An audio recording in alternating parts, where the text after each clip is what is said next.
माननीय राजसाहेब आणि उद्धवसाहेबांना विनंती करतो त्यांनी संयुक्त वचननाम्याचं प्रकाशन करावं.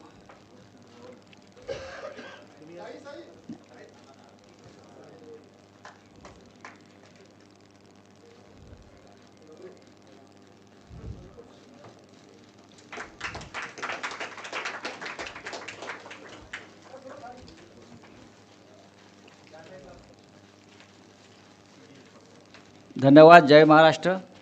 आता मला असं वाटतं की राजसाहेब राजसाहेब सुरुवातीला त्यांचं निवेदन करतील आणि त्यानंतर आपण उद्धवजींकडे माईक देऊ.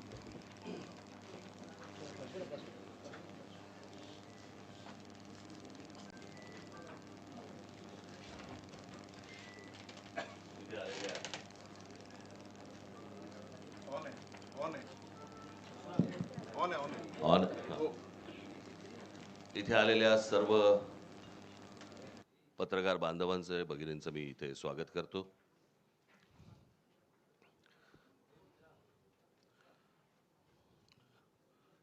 माझे मित्र संजय राऊत यांनी आता वारंवार उल्लेख केला 20 वर्षानंतर राज ठाकरे आले. 20 वर्षानंतर मला खरं तर 20 वर्षानंतर सुटून आल्यासारखं वाटतंय. 20 वर्ष जेलमध्ये होते, आज पहिल्यांदा सुटून आलेले आहेत. आपण त्यांचं स्वागत करूया. आज मी खूप वर्षानंतर मी शिवसेना भवनमध्ये आलो. मला नवीन शिवसेना भवन मी पहिल्यांदाच बघतोय आणि माझ्या मनामध्ये कायमच्या कोरल्या गेलेल्या ज्या काही आठवणी आहेत त्या सगळ्या जुन्या शिवसेना भवनमधल्या आहेत. त्याच्यामुळे आता कुठे काय होतं हेच आता मला आता समजत नाही आहे किंवा कळत नाही आहे. पण जुन्या शिवसेना भवनमधल्या आठवणी या खूप काय म्हणू त्याला, रोमांचकारी आणि आनंददायी आणि अशा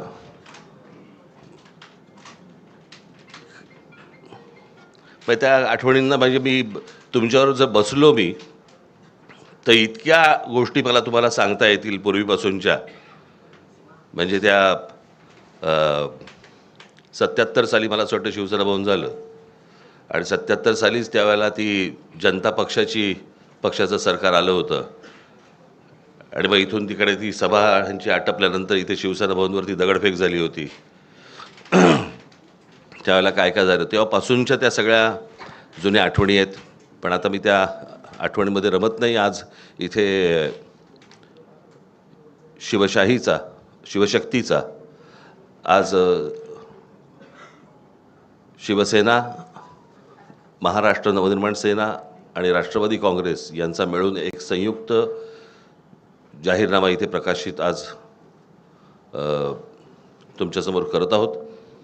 मला असं वाटतं आदित्य ठाकरे आणि अमित ठाकरे यांनी त्या दिवशी या जाहीरनाम्यामध्ये, वचननाम्यामध्ये या काय गोष्टी आहेत हे मला असं वाटतं आपल्यासमोर त्या दिवशी सांगितलेल्या आहेतच. त्याच्यामुळे आता त्याच्यावरती परत किती चर्चा करायची हे मला असं वाटतं आपण त्या गोष्टींचा विचार करावा. या व्यतिरिक्त जर समजा आपल्याला काही इतर प्रश्न असतील, मला असं वाटतं सन्माननीय उद्धव ठाकरे आपल्याशी बोलतीलच. परंतु त्यानंतर जे काही आपल्या मनामध्ये काही प्रश्न असतील ज्याची उत्तरं आम्ही देऊ शकत असू तर आम्ही जरूर देऊ. तर आम्ही जरूर देऊ. धन्यवाद.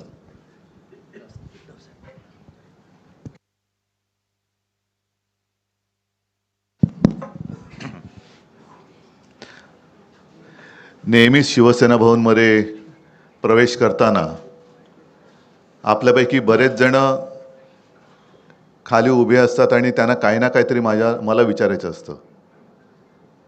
पण आज गाडीतून पाऊल बाहेर टाकल्यानंतर ते आत्तापर्यंत 20 वर्षानंतर राज शिवसेना भवनमध्ये येत आहेत. 2 भाऊ एकत्र येत आहेत.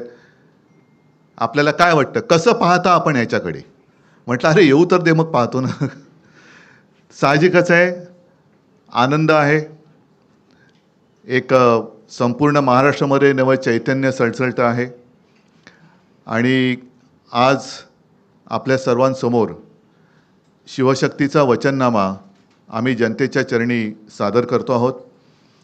या शिवशक्तीमध्ये शिवसेना आहे, महाराष्ट्र नवनिर्माण सेना आहे, शरद पवार साहेबांचा पक्ष जो त्यांचाच ओरिजिनल आहे, राष्ट्रवादी आहे, त्यांच्याकडनं विद्याताई आलेले आहेत आणि त्यांचेसुद्धा प्रतिनिधी, म्हणजे असं नका विचारू की राष्ट्रवादीकडनं कोण आलेले आहे की नाही, आलेले आहेत. आणि हा वचननामा आपल्या माध्यमातून जनतेच्या चरणी सादर केलेला आहे. बोलण्यासारखं बरंच काही आहे. आपल्या प्रश्नातनं जसं राज म्हणाले तसं आम्ही उत्तर देऊच, पण एकूणच जी काही आता झुंडशाही, याला लोकशाही म्हणता येणार नाही, आपल्या देशातली लोकशाही संपून झुंडशाही सुरू झाले असंच आता वातावरण आहे. म्हणजे आम्ही त्यांची मतचोरी पकडली, मतचोरी पकडल्यानंतर हा तो लाईट जरा बंद कर. मतचोरी पकडल्यानंतर त्यांनी आता उमेदवारांची पळवापळवी सुरू केली. साम दाम दंड भेद, म्हणजे एवढे निगरगट्ट आणि कोडगे राज्यकर्ते यापूर्वी महाराष्ट्राला तरी लाभलेले नव्हते. कल्याण डोंबिवली असो, ठाणे असो, बिनविरोध निवडणूक करून घेण्याची ही जी काय प्रक्रिया ते राबवत आहेत, हा लोकशाहीचा आणि जनतेचा अपमान आहे. काल परवापासून राहुल नार्वेकर, मी मुद्दामून नावानिशी बोलतो कारण विधानसभा अध्यक्ष हे विधानसभेत असतात, त्यांचा अधिकार हा सभागृहात असतो. सभागृहाच्या बाहेर ते राहुल नार्वेकर आहेत आणि तिथले आमदार आहेत. एक आमदार आपल्या अधिकाराचा दुरुपयोग करून दुसऱ्या म्हणजे जनतेवरती दमदाटी करतोय, त्यांचं संरक्षण काढून घेण्याचा आदेश स्वतः संरक्षणात राहून करतोय. माझं तर मत आहे हा विषय गांभीर्याने निवडणूक आयोगाने घ्यायला पाहिजे आणि तत्काळ अध्यक्षांना निलंबित केलं पाहिजे. कारण अध्यक्ष हे कोणत्याही पक्षाचे नसतात, ते जनतेचं जे काही न्यायासन आहे विधिमंडळ त्याचे अध्यक्ष असतात आणि तिकडे निष्पक्षपातीपणाने कारभार करण्याची जबाबदारी त्यांची असते. अध्यक्ष हे कोणत्याही पक्षाच्या प्रचाराला जाऊ शकत नाहीत किंवा त्यांनी जाता कामा नये, असा एक अलिखित किंवा लिखित दंडक आहे. त्याला छेद देणारं उद्दाम वर्तन त्यांनी परवा केलेलं आहे आणि म्हणून त्यांना तत्काळ निलंबित केलं पाहिजे, त्यांच्यावरती गुन्हा दाखल झाला पाहिजे. कारण असेच जर का सगळे वागायला लागले, अगदी मंत्र्यांना सुद्धा त्यांचा लवाजमा घेऊन निवडणूक प्रचारात फिरता येत नाही. हे ऑन द स्पॉट, म्हणजे हे काय तो जो काय नायक पिक्चरमधला अनिल कपूर स्वतःला समजतात आणि यांचं आत्ताच्या आत्ता संरक्षण काढून घ्या. संरक्षण देण्याचा आणि काढण्याचा अधिकार हा विधानसभा अध्यक्षांना सभागृहामध्ये असतो, बाहेर तसं कोणाचंही संरक्षण काढण्याचा अधिकार हा त्यांना नसतो आणि नसायला पाहिजे.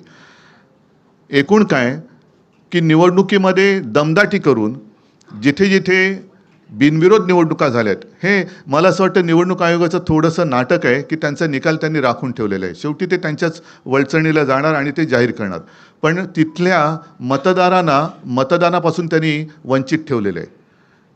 जे मतदार ज्यांना आपण जेनझी म्हणतो, पहिलं प्रथम मतदान करणार आहेत किंवा होते, त्यांचा मतदानाचा अधिकार तुम्ही नाकारलेला आहात आणि तिथल्या वॉर्डाची प्रक्रिया ही रद्द करून पुनर्प्रक्रिया करून जसं आता मध्ये नगर परिषदांचं झालं ना, निवडणुका परत घेतल्या, तसं परत तिथल्या वॉर्डाच्या निवडणुका निकाल नुसते थांबवून ठेवू नका, तर तिथली निवडणूक प्रक्रिया रद्द ठरवून तिथे पुनर्निवडणुका घेतल्या गेल्या पाहिजेत. तर तुम्ही लोकशाहीचे रक्षक आहात. नाहीतर तुम्ही म्हणजे निवडणूक आयुक्तांना म्हणतोय की तुम्ही सत्ताधाऱ्यांचे गुलाम आहात. हा जनतेमध्ये एक समज तुमच्याबद्दल होईल, तो होऊ देऊ नका. बाकी प्रश्न आहेत, त्या प्रश्नाबद्दल तुम्ही प्रश्न विचारा, आम्ही उत्तर देऊ. बोलण्यासारखं खूप आहे, जसं जमेल तुमच्या प्रश्नाच्या निमित्ताने आम्ही बोलत जाऊ, पण ह्या गोष्टी मात्र ठळकपणाने अधोरेखित करण्यासारख्या आहेत. परत एकदा सांगतो, राहुल नार्वेकर यांना विधानसभा अध्यक्षपदावरून निलंबित केलं गेलं पाहिजे, त्यांच्यावरती गुन्हा दाखल झाला पाहिजे आणि जिथे जिथे बिनविरोध निवडणुका ह्या करून घेतल्या गेलेल्या आहेत तिकडे निवडणूक प्रक्रिया ही नव्याने राबवली गेली पाहिजे.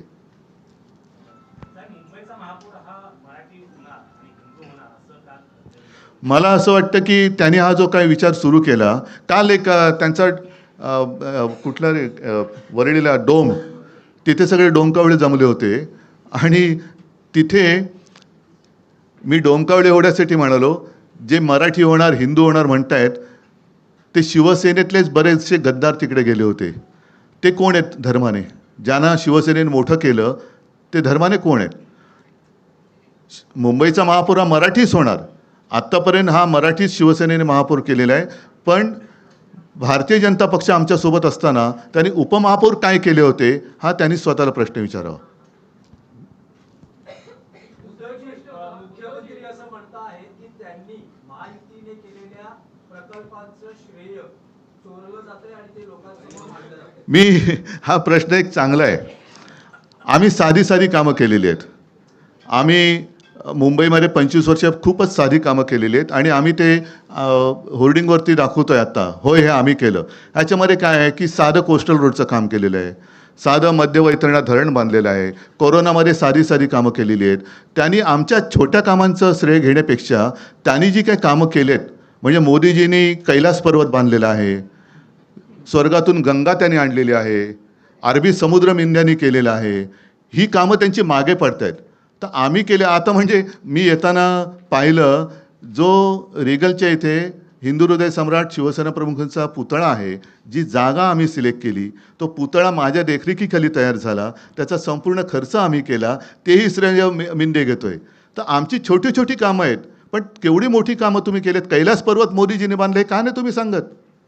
गंगा मोदीजींनी स्वर्गातून आणली पृथ्वीवरती, हे तुम्ही का नाही सांगत?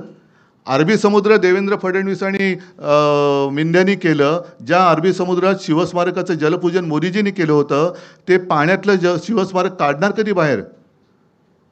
समुद्र मंथन हे सुद्धा त्यांनीच केलं होतं. त्याच्यामुळे समुद्र मंथन करून ते शिवस्मारक त्यांनी बाहेर आणावं, जसं अमृत आणलं तसं. आमची छोट्या कामाची काय तुम्ही श्रेय घेताय? ज्या वेळेला मुंबईमध्ये देवेंद्र फडणवीस किंवा एकनाथ शिंदे मिंद्यांना कोणी ओळखत नव्हतं, तेव्हापासून कोस्टल रोडची प्लॅनिंग, त्याच्या आधी मिडल वैतरणा धरण, त्याच्यानंतर आम्ही हॉस्पिटल्स बांधलेली आहेत, अनेक सुविधा केलेल्या आहेत. ही छोटी कामं आहेत. त्यांनी केलेली मोठी कामं आहेत. परत एकदा सांगतो, मोदीजी कैलास पर्वत बांधलेला आहे, स्वर्गातून गंगा मोदीजीने आणली, अरबी समुद्र या मिंद्याने आणि गद्दारीने केलेला आहे निर्माण, तर ते श्रेय त्यांनी घ्यायला पाहिजे. सगळे विरोधक ईव्हीएम बद्दल शंका घेत होतात, पण आता बिनविरोधचा जो काही धडाका लावलेला आहे त्या संदर्भात सगळे विरोधक तुम्ही एकत्र येणार आहात का, किंवा काय कोर्टात जाऊन त्या संदर्भात? कोर्टात जाऊन काय होणार आहे? विश्वास ठेवायचा तरी कोणावर? ही प्रक्रिया, म्हणून म्हणतो की निवडणूक आयोगामध्ये दम असेल तर त्यांनी नुसता निर्णय राखून नाही ठेवायचा तो. आणि महत्त्वाचा मुद्दा म्हणजे अर्ज भरताना ते जे सगळे आरोह होते, त्या आरोंचा टेलिफोनचा रेकॉर्ड काढा. कोणी त्यांना फोन केले होते ते काढा. का तोही रेकॉर्ड आता व्हिडिओच्या CCTV कॅमेऱ्याच्या फुटेजप्रमाणे नष्ट केलं आहे, तेही लोकांना कळू द्या.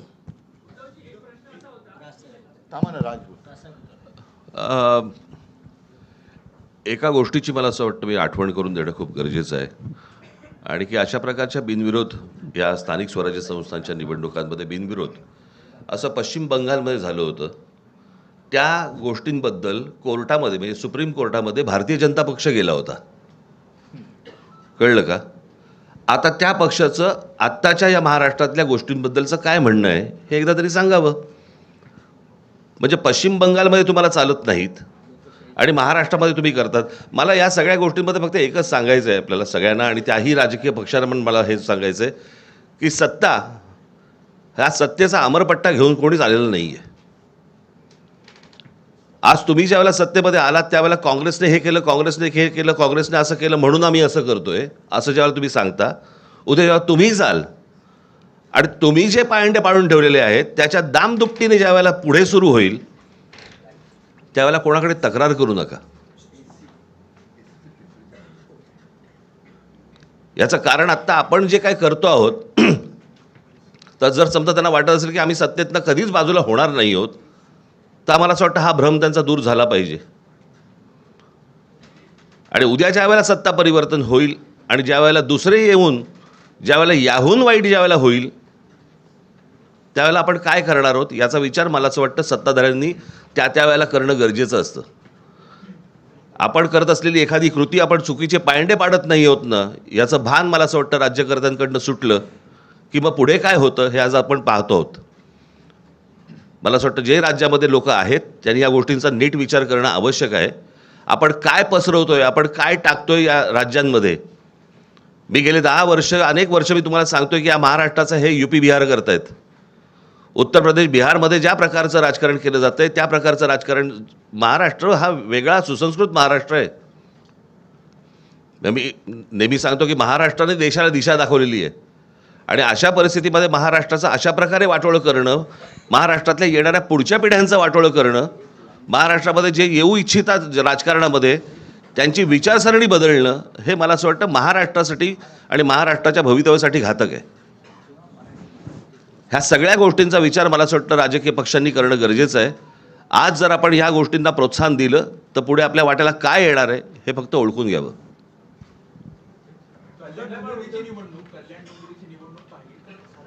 नाही, एकच सेकंद जरा मरे, मी थोडंसं काल मुख्यमंत्री बोलले, कारण मुंबई महापालिका ही एकमेव महापालिका होती असं आता म्हणावं लागतं की जिच्या मुदत ठेवी 92,000 कोटीपर्यंत आम्ही नेऊन दाखवल्या होत्या. त्याच्यापैकी साधारणतः 40 ते 45,000 कोटी ह्या ज्या कामगारांचे प्रॉव्हिडंट फंड, ग्रॅच्युइटी वगैरे असतात त्याच्यासाठी असतात. उरलेल्या ज्या आहेत त्या लाँग टर्म आणि मोठे जे प्रोजेक्ट असतात त्याच्यासाठी असतात. आणि त्याच पैशातून मुंबईसाठी कोस्टल रोड हा आपण बांधून करून दाखवलेला आहे, टोलमुक्त. यांचे गल्लीबोळं केली तरी यांचे हे टोल लावतात. नितीन गडकरींचा मुंबई गोवा रस्ता अजून होतोय, 200 वर्ष त्याला खड्डे पडणार नाही, पण 200 वर्षात तो होणार की नाही अजून माहिती नाही आहे. पण त्यांनी जे काल उद्गार काढले मुख्यमंत्र्यांनी हे खरं अशोभनीय आहेत. ठेवी या काही चाटायला नसतात. मला त्यांना सांगायचं तुमचं अगदी 100% बरोबर आहे. ठेवी या चाटायला नसतात, पण त्याचप्रमाणे त्या कॉन्ट्रॅक्टरचे बूट चाटून त्यांना वाटायला नसतात. त्यांनी पूर्णपणे संपूर्ण विल्हेवाट लावण्याचं ठरवलेलं आहे. साधारणतः एक जमा खर्च याचा एक तारतम्य ठेवून ताळमेळ घातला जातो आणि जो खर्च केला जातो आपल्याकडे सर्व जे काही सोर्सेस आहेत त्यातनं पैसा किती जमा होणार आहे, पुढच्या काही वर्षात किती येणार आहे, आणि त्यानुसार प्रोजेक्ट हे आखले जातात, ठरवले जातात. आज जर माझ्या माहितीप्रमाणे 15,000 कोटी हे साधारणतः खर्चासाठी बजेट महापालिकेचं आहे. त्याच्यासमोर साधारणतः 3 लाख कोटींचं देणं कॉन्ट्रॅक्टरना त्यांनी करून ठेवलेलं आहे. म्हणजे हा 3 लाख कोटीचा घोटाळा या लोकांनी केलेला आहे. आणि जर मला मिळालेली माहिती चुकीची असेल तर आनंद आहे, पण 3 लाख कोटी त्यांना देणीसाठी पैसे जे दिले ॲडव्हान्स मोबिलायझेशन, त्यातून किकबॅक घेऊन हा पैसे हे निवडणुकीला वापरतात, ही माझ्याकडे आलेली माहिती आहे. 3 लाख कोटीचा घोटाळा या खोकासुराने केलेला आहे. मेरा सवाल आपसे है, कल मुख्यमंत्री जी ने कहा है कि आप लगातार कह रहे कि अगला मेयर जो है मराठी होगा, लेकिन मुख्यमंत्री लगातार कह रहे कि हिंदू होगा और वो मराठी होगा. तो आपको लग रहा है कि हिंदू और मराठी इन 2 शब्दों के जरिए जो है एक डिवीजन क्रिएट करने का प्रयास किया जा रहा है? एक दूसरा, मी तुम्हाला अजून एक प्रश्न विचारतो. मला असं वाटतं की आपण थोडासा इतिहास माहिती नसेल तर सांगतो. पेशव्यांच्या काळामध्ये मला असं वाटतं 3 संस्थानं उभी राहिली. त्यातलं एक गुजरातचं मधलं गायकवाडांचं, शिंदेंचं म्हणजे सिंधिया ज्यांना म्हणतो आपण ते, आणि तिसरं होळकरांचं. बरोबर. जे साम्राज्य उभं राहिलं ते बडोद्याचं साम्राज्य उभं राहिलं, जे मराठेशाहीचं साम्राज्य आहे. बरोबर. मग त्या बडोद्यामध्ये सगळे मेयर गुजराती का होता? तो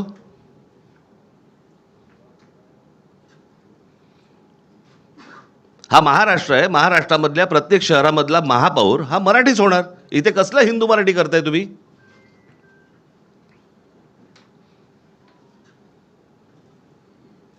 आणि मी त्या दिवशी म्हटलं नाही का तुम्हाला की आम्ही हिंदू आहोत, हिंदी नाही आहोत. तुम्हाला महाराष्ट्रातल्या या शहरांमध्ये मराठीचा मान हा तुम्हाला राखलाच पाहिजे.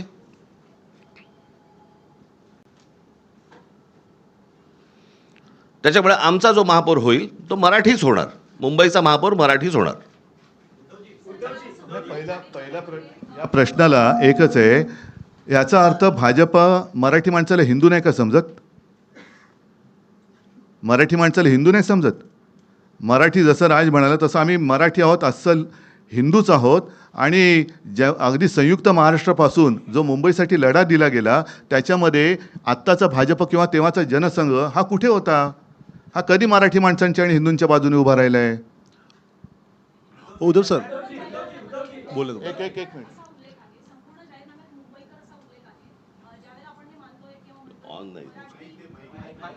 नाही तो त्यांचा माईक आहे. ज्यावेळेला आपण हे म्हणतोय की मुंबईमध्ये मराठी माणसावर अन्याय होतोय आणि तुम्ही तो मुद्दा घेऊन पुढे जात असाल तर या संपूर्ण वचननाम्यामध्ये मराठी माणसासाठी अशी कुठली वचनं आहेत? कारण त्या प्रत्येक ठिकाणी मुंबईकर असे उल्लेख पाहायला मिळत आहेत. याचं कारण असं आहे की हा निवडणूक आयोगाला पाठवला जातो आणि त्यांच्याकडनं सँक्शन होऊन येतो. आम्हाला माहिती आहे आत्ताच्या सरकारमध्ये काय परिस्थिती आहे. आम्हाला मुंबईकर म्हणजे मराठी माणूसच सांगायचं आहे, परंतु त्यांना जर समजा मराठी माणूस याच्यावरती जर रिजेक्ट झाला असता म्हणून आम्ही मुंबईकर टाकले. अजून काही म्हणजे ही सगळी आश्वासनं मराठी माणसासाठी असतील असं मानायचं का? अर्थात अहो साधी एक गोष्ट सांगतो. आम्ही केलेल्या कामाची एक पुस्तिका आणि त्याच्याही बद्दल आदित्यने एक प्रेझेंटेशन दिलं होतं NAC तिकडेच. हे काल डोम कावळे जमलेलं त्याच डोममध्ये. आणि त्याच्यानंतर एक कोरोनाच्या काळात केलेल्या कामाची आम्ही पुस्तिका केली. ती पुस्तिका त्यांनी रिजेक्ट केली. आता ते तर मी काय थांबणार नाही. ते तर पुस्तक मी बेधडकपणाने वाटणार. निवडणूक आयोगाला जे काय शब्द आहे तो वापरा, करायचं ते करा, कारण ते काम आम्ही केलेलं आहे. त्या कामामध्ये जे जे सहभागी झाले सगळे मुंबईकर होते, सगळे महाराष्ट्राचे रहिवासी होते, आहेतच, नागरिक होते आणि ते काम आम्ही केले. कारण निवडणूक आयोगाच्या परवानगीने आम्ही कोरोनाचं काम केलेलं नव्हतं. त्याच्यामुळे कोरोना काळामध्ये जिथे उत्तर प्रदेशमध्ये गंगेमध्ये प्रेतं वाहत होती, आता परत मग देवेंद्र फडणवीसांना विचारलं ती प्रेतं कोणाची होती, हिंदूंची होती का मुसलमानांची होती. आणि त्या काळात आम्ही मुंबई मॉडेल हे जगभरामध्ये गाजलं. अगदी त्या WHO अध्यक्षांनी सुद्धा त्याचं तारीफ केलेली सुप्रीम कोर्टाने केली, न्यूयॉर्क टाइम्समध्ये आलं. हे काम आम्ही जे म्हणजे हे काय अभिमान नाही पण एक समाधान आहे की त्यावेळेला आपण हे काम करू शकलो. चीनमध्ये 15 दिवसात फील्ड हॉस्पिटल झालं, आपल्या मुंबईमध्ये 18 दिवसात झालं. हे आम्ही सांगणार. याच्यामध्ये निवडणूक आयोग आला तरी त्याला बाजूला सारून आम्ही कोरोनात केलेलं काम हे सांगणार. निवडणूक आयोगाने ते अडवण्याची हिंमत दाखवावी. सर एक प्रश्न असा आहे, इकडे बोलतो, इकडे एक प्रश्न असा आहे की जो जाहीरनामा करत आहात त्यामध्ये जे विविध विकास कामं आहेत ते करणार असल्याचं सांगितलं जात आहे, परंतु मुंबई अधिनियम 1988 नुसार काही कामं जी आहेत ते ऑलरेडी महापालिकाच करत आहेत आणि जे काही नवीन कामं करायची आहेत त्यासाठी राज्य सरकार, केंद्र सरकार यांची परवानगी लागते. त्यामुळे तुमचं बहुमत आल्यानंतर जे विकासाची कामं सांगितली आहेत ती कशा प्रकारे होणार? कारण राजकारण आता कसं झालं आहे हे बघितलं आहे. राज्य सरकार किंवा केंद्र सरकारच्या परवानगीची गरज आहे. चांगल्या कामांना जी आम्ही चांगलं कामं करू इच्छितो, जी याच्यामध्ये दिलेली आहेत, त्याला केंद्र आणि राज्यांनी विरोध करावा.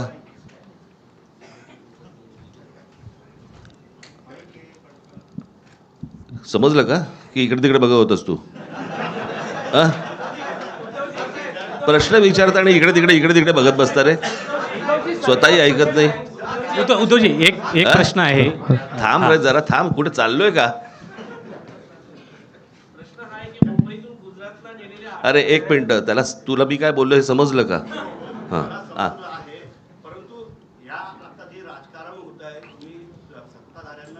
कोस्टल रोडचं डिझाईन परत ऐक ना, माझं तेच म्हणणं आहे. चांगल्या कामांना राज्य आणि केंद्र सरकारने नाकारत होते पहिलं. हे तुमच्यासमोरच येईल ना की आम्ही ह्या योजना करायचं म्हणतोय, ह्याच्यासाठी राज्याची किंवा केंद्राची परवानगी पाहिजे आणि हे नाही देत आहेत. कळलं? बघू. उद्धवजी थांब ना जरा थांबा ना रे. केंद्र आहे ते याच्याच प्रश्नाच्या संदर्भात, कारण ते पुन्हा आणायचं म्हटल्यानंतर राज्य सरकार असो केंद्र सरकार असो ते येऊ देईल का? त्यांना आडउत्तर दे. तेच तर राज म्हणाले ना, त्यांना आडउत्तर द्या. म्हणजे त्यांचं जे काही ढोंग आहे ना ते बाहेर पडेल. जसं एक मुद्दा किंवा दोन गोष्टी आहेत ज्याच्याबद्दल मी मुख्यमंत्री असताना गो अहेड दिला होता, ते म्हणजे मराठी रंगभूमीचं दालन ते यांनी रद्द केलं बिर्ला तिकडे चौपाटीला आणि ते हे बिल्डरच्या घशात घातलं. वरळी दुग्ध डेअरी आहे तिथल्या सगळ्या कामगारांचं नीट तिथेच पुनर्वसन करून तिथे आपण जागतिक दर्जाचं पर्यटन केंद्र करणार होतो, ते आता यांनी रद्द करून तेही बिल्डरच्या घशात घालत आहेत. देवनार डम्पिंग ग्राउंड हे बिल्डरच्या घशात घालत आहेत. कुर्ला मदर डेअरी अदानीच्या घशात घातलेली आहे. मुलुंडचा सगळे ती कांजूरचे मिठागरे आहेत ती अदानीच्या घशात घातलेली आहेत. म्हणजे यांचा महापूर होणार नाही, पण झाला तर मुंबईचं अदानीस्थान होईल हे माझं स्पष्ट आणि ठाम मत आहे. उद्धव साहेब 2017 तुझा मराठी भाषा पाहून सुद्धा काढून ठेवले. एक मिनिट, तुझा विचारून झाला ना मगाशी, जरा बाकीच्यांना पण विचारू देत ना. एक नाही. उद्धवजी सरकार लाडक्या बहिणीसाठी 1,500 रुपये देत आहे, मात्र आपल्या वचननाम्यामध्ये सुद्धा घरकाम करणाऱ्या महिलांसाठी तुमचा विरोध आहे का? नाही 1,500 रुपये असं तुम्ही म्हणत आहात, मात्र महिलांसाठी आता हे जो निधी दिला जात आहे त्याऐवजी त्यांना घरकाम द्या किंवा त्यांना जे असेल काम द्या असं सुद्धा ते म्हणत आहे. त्यामुळं निधी देण्याऐवजी काम देणं हे गरजेचं आहे का? दोन्ही करणार. आणि म्हणूनच आर्थिक केंद्र जे आहे त्याची गरज, कारण मुंबईमध्ये आर्थिक केंद्र जे केलं होतं ते मनमोहन सिंगांनी जाहीर केलं होतं, बरोबर आहे. म्हणजे त्यांचं प्रेम हे मुंबईवरती होतं, पण हे आल्यानंतर ते आर्थिक केंद्र उचलून त्याने अहमदाबादला नेलं. म्हणून मुंबईकरांसाठी रोजीरोटीसाठी काही उत्पन्नाची साधनं निर्माण करायची, त्याच्यासाठी आर्थिक केंद्र हे पुन्हा परत आणण्यापेक्षा आम्ही नव्याने करू. 2017च्या वचननाम्यामध्ये आपल्या उद्धव साहेब मुंबईकरांना 24 तास पाणी देण्याचं एक आपण वचन केलं होतं. त्यासाठी गारगाई पिंजाळ धरणाचा सांगतो. देखील उल्लेख ते केला आता होता. मी परंतु काढलेलं आहे. आत्ताच्या त्याच्यात याच्यामध्ये ठेवलेलं दिसत नाही. हां. सांगतो. हा चांगला प्रश्न विचारला. 2017च्या वचननाम्यामध्ये गारगाई पिंजाळ ही 2 धरणं आम्ही करू हे वचन होतं. योगायोगाने म्हणा काही असेल, अनपेक्षितपणे 2019 साली मी मुख्यमंत्री झालो आणि त्याला चालना देण्यासाठी जेव्हा मी प्रेझेंटेशन घेतलं तेव्हा लक्षात आलं की तिथे गारगाई आणि पिंजाळ ही जर का आपल्याला तलाव किंवा धरणं करायची असतील तर किमान 5.5 ते 6 लाख झाडांची कत्तल करावी लागेल. कत्तल हा शब्द मी मुद्दामून वापरतोय कारण झाडांना सुद्धा जीव असतो, तर त्यांची कत्तल करावी लागेल. आणि ते बघितल्यानंतर मी थांबलो. त्याच सुमारास आणखीन एक प्रोजेक्ट समोर आला, तो म्हणजे डिसॅलिनेशन ऑफ वॉटर, म्हणजे समुद्राचं पाणी हे पिण्यायोग्य करणं आणि ते वापरणं. आता यातला फरक असा आहे की जिथे कॅचमेंट एरिया आहे तिथे आपण ही धरणं करणार होतो. कॅचमेंट एरिया का आहे तर तिकडे झाडं आहेत म्हणून. ती झाडं कापल्यानंतर पुन्हा पावसावरती आपण अवलंबून राहावं लागायचं, ते लागणारच आहे.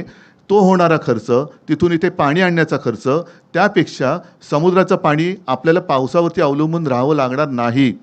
मी मुख्यमंत्री असताना शेवटचा जो काही अर्थसंकल्प महापालिका आयुक्तांनी मांडला होता त्याच्यामध्ये 400 MLD पर डे, म्हणजे जेवढं आता तानसातनं पाणी मुंबईला एका दिवसात मिळते त्याचा पायलट प्रोजेक्ट लावणार होतो आणि तो आत्ता या डिसेंबरपर्यंत पूर्ण झाला असता. म्हणजे आत्तापर्यंत आपल्याला 400 MLD पाणी जे तानसातनं मिळते ते समुद्राचं पाणी प्यायला पिण्यायोग्य करून उपलब्ध झालं असतं. आणि ते यशस्वी झाल्यानंतर मग समुद्र आहे, जो समुद्र या मेंढ्याने आणि यांनी निर्माण केला आहे तो असाच ठेवलेला आहे, तर त्याचं पाणी आम्ही पिण्यासाठी करणार होतो.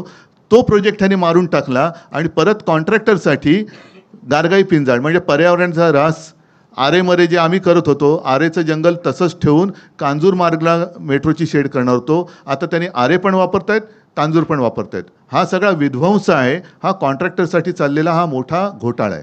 उद्धवजी इकडे एक प्रश्न आहे की या निवडणुकीमध्ये वारंवार असं म्हटलं जातं आहे की मराठी माणसाचं अस्तित्व टिकवण्याची ही लढाई आहे. जर इतक्या वर्षानंतर मराठी माणसाचं अस्तित्व हा जर मुद्दा असेल तर मग महाराष्ट्रात मराठी माणसाला अस्तित्व टिकवावं लागतंय, तर जे राजकीय पक्ष आहेत विशेषतः मराठी माणसाच्या न्याय हक्कासाठी आणि अस्मितेसाठी स्थापन झालेल्या पक्षांचं हे अपयश आहे असं तुम्हाला वाटत नाही का? हा प्रश्न जर का आता 10 वर्ष होऊन मोदींना हिंदू खतरे में है ही आवई देणाऱ्यांना विचारलं तर तुम्हाला त्याचं उत्तर मिळेल. कारण जगातला सगळ्यात बलवान नेता हिंदू हा देशावरती राज्य करतोय. त्यांच्या राज्यामध्ये आजही बांगलादेशी घुसत आहेत, रोहिंगे घुसत आहेत आणि आपल्या महाराष्ट्रामध्ये हिंदू खतरे में है असं म्हणून मोर्चे काढावे लागत आहेत. तर हे अपयश कोणाचं? आणि मराठी माणसाबद्दल म्हणाल तर माझं सरकार पाडल्यानंतर ही जी परिस्थिती उभी राहिलेली आहे, मराठी माणसाचा परोपरी अपमान होतोय, त्याला घर नाकारलं जातं आहे, त्याच्या आहारावरनं त्याला सुनावलं जातं आहे. हे सगळे गेल्या 2 वर्षात सुरू झाले. मी मुख्यमंत्री असताना मराठी सक्तीची केली होती, तो सुद्धा यांनी आदेश मला वाटतं रद्द केलेला आहे. मराठी भाषा भवनाचं काम हे पाडून ठेवलेलं आहे. ह्या अनेक गोष्टी तुम्हाला सांगता येतील. आणि हा सगळा काळ हा आत्ता गेल्या 2 ते 3 वर्षातला आहे. उद्धवजी काल मुख्यमंत्री हिंदू धोक्यात आलाय हा गेल्या 10 वर्षातला परिपाक आहे. उद्धवजी आणि राजजी, तुम्हाला दोघांनाही एक प्रश्न आहे. पण दोघं एका वेळेला माईकवर बोलू. आणि मुंबईच्या निवडणुकीमध्ये आंतरराष्ट्रीय राजकारणाने एंट्री घेतली हे आम्हाला काल डोममध्ये दिसलं. मुंबईचे भाजपचे अध्यक्ष म्हणत आहेत की जो न्यूयॉर्कचा महापौर झाला आहे झोराम ममदानी, त्यांनी उमर खालिदला सपोर्ट केला आणि त्या उमर खालिदच्या सभेमध्ये जी मुंबईत होणार होती तिथे आदित्य ठाकरे आणि तुमच्या पक्षाची लोक गेलेली होती. मला असं त्यांचं म्हणणं वाटतं- आहे की मुंबईचं आम्ही ममदानीकरण होऊ देणार नाही, मुंबईचा न्यूयॉर्क होऊ देणार नाही, मुंबईचा रंग असं आम्ही कोण बदलू बोललं? देणार नाही. कोण बोललं? हे सगळे भाजपचे पदाधिकारी आणि मुंबई अध्यक्ष बोलत आहेत. चाटम नाही काय मला ऐकायला नाही आलं. माईक घ्या ना जरा. चाटम उद्धवजी, मुंबईची निवडणूक आली की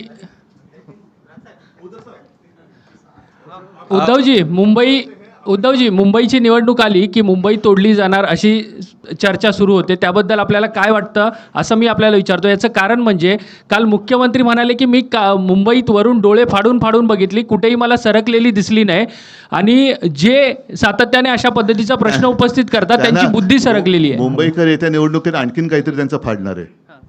दुसरा मला राज ठाकरेंना एक प्रश्न विचारायचा आहे. राजसाहेब, काल मुख्यमंत्र्यांनी थेट असं म्हटलेलं आहे की हिंदुहृदय सम्राट बाळासाहेब ठाकरे यांच्या कृतीचा जर वारसा कोणी चालवत असेल तर ते एकनाथ शिंदे चालवतात आहे. याबद्दल आपल्याला काय म्हणायचं आहे?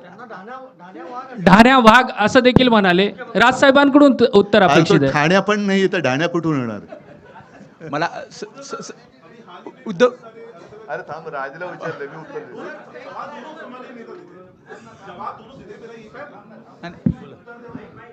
सर सवाल ये है कि कई सारे अभी हाल ही में आम्ही उत्तर द्यायची नाही, तुम्ही प्रश्न विचारत राहा. तुझं झाला, तू विचार. विचार काय झालं? हा बोल. धान्या वाघ जे म्हटलं मी हसलो नाही का?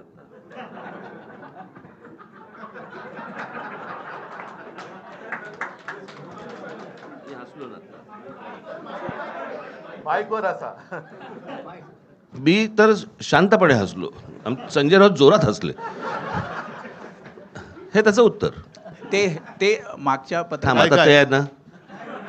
ऐका, एकच विनंती आहे की ह्या सगळ्या फालतू विषयाचा मुंबईकरांच्या जीवनाशी काहीही संबंध नाही. त्याच्यामुळे माझं म्हणणं आहे की मुद्द्यावरती त्यांनी बोललं पाहिजे. आम्ही मुद्द्यावरती बोलतो. ममदानीबद्दल त्यांनी मोदींना विचारलं पाहिजे, कारण ते नवाज शरीफचा केक खाऊन आलेले. त्याच्यामुळे मोदी तिकडे जात येत असतात, आम्ही जात येत नाही आहोत. तर त्याचा आणि मुंबईशी काही देणं घेणं नाही आहे. मुंबईकरांसाठी आम्ही जे केलेलं आहे त्याच्यावरती बोला.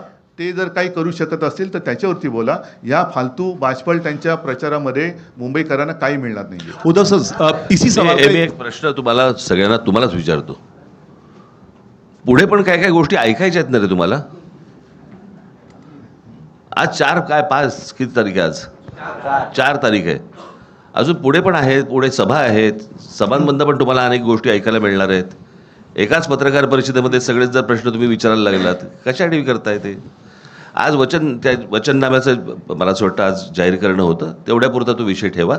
बाकीच्या अनेक प्रश्नांची उत्तरं तुम्हाला मला असं वाटतं सभांमधनं मिळतील. ठीक आहे. चला, धन्यवाद. जय हिंद, जय महाराष्ट्र.